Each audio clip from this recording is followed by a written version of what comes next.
राहुल गांधी की लाइन पर जातीय जनगणना कराकर रेवंत रेड्डी ने सारे देश की सरकारों के लिए ट्रेंड सेट कर दिया।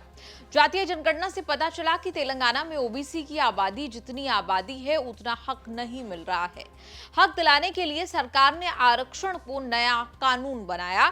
आरक्षण बढ़ाने में संवैधानिक झंझट है, ये जानते हुए भी रेवंत रेड्डी सरकार ने 23% से बढ़ाकर ओबीसी को 42% आरक्षण देने का कानून बनाया। चक्कर ये फंसा कि राज्यपाल और राष्ट्रपति ने तेलंगाना के नए कानून को ओके नहीं किया।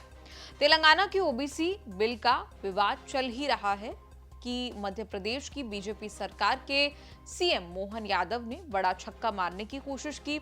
बिना नई जनगणना या जातीय जनगणना कराए महसूस किया कि एमपी के ओबीसी पिछड़े हैं, इसीलिए उनका आरक्षण 14 से 27% किया जाना चाहिए। मध्य प्रदेश में ओबीसी आरक्षण बढ़ाने का विवाद हाई कोर्ट से ट्रांसफर होकर सुप्रीम कोर्ट पहुंचा है।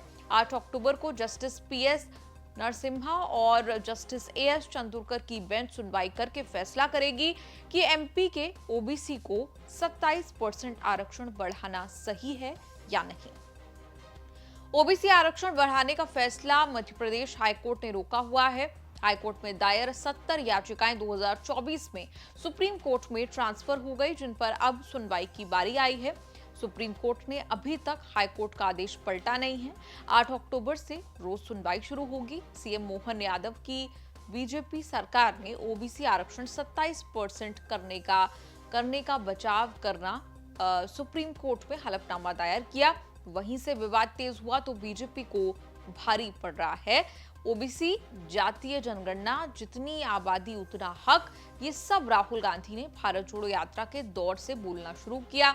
मध्य प्रदेश में ओबीसी आरक्षण बढ़ाने का मामला 2019 में शुरू हुआ था। कमलनाथ सरकार ने ओबीसी कोटा 14 से बढ़ाकर 27% करने का कानून पास किया था। तब मध्य प्रदेश हाईकोर्ट ने कोटा बढ़ाने पर रोक लगा दी थी। कहा कि इससे 50% आरक्षण की लिमिट टूटती है। मार्च 2020 में कमलनाथ की सरकार गिर गई।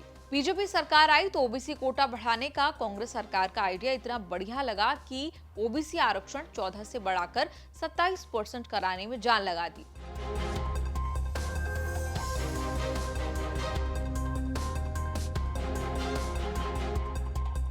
2023 में 87:13 का सिस्टम बना। इसके तहत सरकारी पदों पर एग्जाम के 87% रिजल्ट घोषित होंगे। 13% रिजल्ट कोर्ट के फैसले तक रोके गए। एमपी में सरकारी नौकरियों पर भर्ती का यही सिस्टम अभी तक चल रहा है। मध्य प्रदेश में अनुसूचित जातियों को 16%, अनुसूचित जनजातियों का 20% आरक्षण है। ओबीसी आरक्षण 27% करने से 50% की आरक्षण की लिमिट टूटती है। 10% आर्थिक रूप से पिछड़े वर्गों के ईडब्ल्यूएस कोटे के साथ मध्य प्रदेश में कुल आरक्षण 73% हो जाएगा। यही विवाद और संवैधानिक संकट है, जिसका समाधान सुप्रीम कोर्ट को देना है। तेलंगाना का 42% ओबीसी आरक्षण भी इसीलिए फंसा हुआ है। मध्य प्रदेश के ओबीसी आयोग ने 2022 में रिपोर्ट दी थी कि अन्य पिछड़ा वर्ग यानी ओबीसी की कुल आबादी 51% से ज्यादा है। मध्य प्रदेश सरकार ने महसूस किया कि एससी, एसटी, ओबीसी मिलाकर आबादी 87% बनती है, तो ओबीसी को सिर्फ 14% आरक्षण देना नाइंसाफी है। 23 सितंबर को सुप्रीम कोर्ट में दायर 15,000 पन्नों के हलफनामे में एमपी सरकार ने कहा कि ओबीसी लोग सामाजिक, शैक्षणिक, आर्थिक और राजनीतिक रूप से पिछड़ेपन से जूझ रहे हैं, इसीलिए आरक्षण 27% बढ़ाना संवैधानिक और जरूरी सुधारात्मक कदम है। हलफनामे में सरकार ने दलील दी कि 1992 के जिस इंदिरा साहनी जजमेंट से 50% आरक्षण की लिमिट तय हुई, उसमें पिछड़ापन और क्षेत्रीय असंतुलन के आधार पर लिमिट पार करने की इजाजत मिलती है। सोशल मीडिया पर हलफनामे में दिए गए फैक्ट्स को बीजेपी पर हिंदू विरोधी कहा जा रहा है।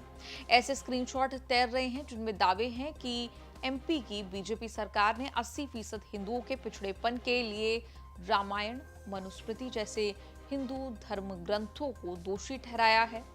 हिंदुओं को एकजुट करने का दावा करने वाली पार्टी हिंदू धर्म को अन्याय, शोषण और बुराई का प्रतीक बता रही है।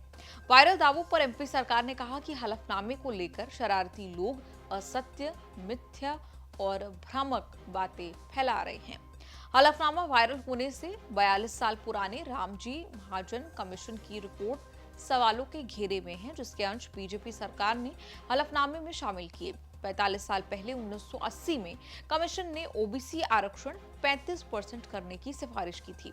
ओबीसी आरक्षण को लेकर बीजेपी सरकार अब कई विवादों में के कारण बैकफुट पर है, लेकिन कतई ये नहीं कह रही कि हमने कुछ नहीं किया। जो किया कांग्रेस की सरकार ने किया, ताकि ओबीसी आरक्षण ओके हुआ तो क्रेडिट बीजेपी को ही मिले। ओबीसी आरक्षण का फैसला केवल राजनीति से नहीं जुड़ा है। सुप्रीम कोर्ट का फैसला आने तक भर्तियों का 87:13 का फॉर्मूला चल रहा है। 2019 के बाद से करीब 8 लाख उम्मीदवारों का भविष्य अधर में लटका है। करीब 3.25 लाख चुने गए उम्मीदवार ज्वाइनिंग लेटर का इंतजार कर रहे हैं। आपका कोर्ट कचहरी के इस एपिसोड पर क्या कुछ कहना है, कमेंट्स में लिखकर जरूर बताएं। जो चर्चा रहती है आपको लेकर, एक शब्द है आपके साथ जुड़ता रहता है, कहा जाता है कि एरोगेंट है। एरोगेंट कह दिया जाता है आपको काफी बार। आपकी हो सकता है डिबेट्स में जिस तरह की आपकी आक्रामकता रहती है, उसे लेकर भी कभी आप किसी पर पानी फेंक देते हैं, तो उस तरह की जो आप पर टैग लगा हुआ है, एरोगेंट है। देखिए, हर व्यक्ति का अपना एक व्यक्तित्व होता है। मैं कुछ गलत चीज़ों को बर्दाश्त नहीं कर पाता हूँ, मैं रिएक्शन दे देता हूँ जल्दी। शायद वो राजनीति के अंदर हो सकता है बहुत सूटेबल भी ना हो, लेकिन अगर आप डिबेट्स का फॉर्मेट देखेंगे, 4-4 लोग एक ही मानसिकता के बैठ जाते हैं, एक व्यक्ति को दबाया जाता है। आप अपने पूर्व प्रधानमंत्रियों को देशद्रोही कहें, आप कांग्रेस पार्टी को गद्दार कहें, तो स्वाभाविक है कई बार उत्तेजना आती है। लेकिन मैं आपकी बात से सहमत हूँ। मैं एरोगेंट शब्द से तो सहमत नहीं हूँ, उत्तेजित ज़रूर रहता हूँ, और वो उत्तेजना राजनीति में कहीं ना कहीं नुकसान देती है। फिर भी मेरे जो भाव हैं और मेरा जो आचरण है, वो हमेशा से मेरी पार्टी की विचारधारा और देश के लिए क्या सही है। कई बार मैं सीमाओं को लांघकर भी उस पाले को पार कर जाता हूँ। हो सकता है राजनीतिक मेरे भविष्य के लिए, वर्तमान के लिए बहुत अच्छी ना रहती हो, लेकिन मैं सच के साथ चलने में विश्वास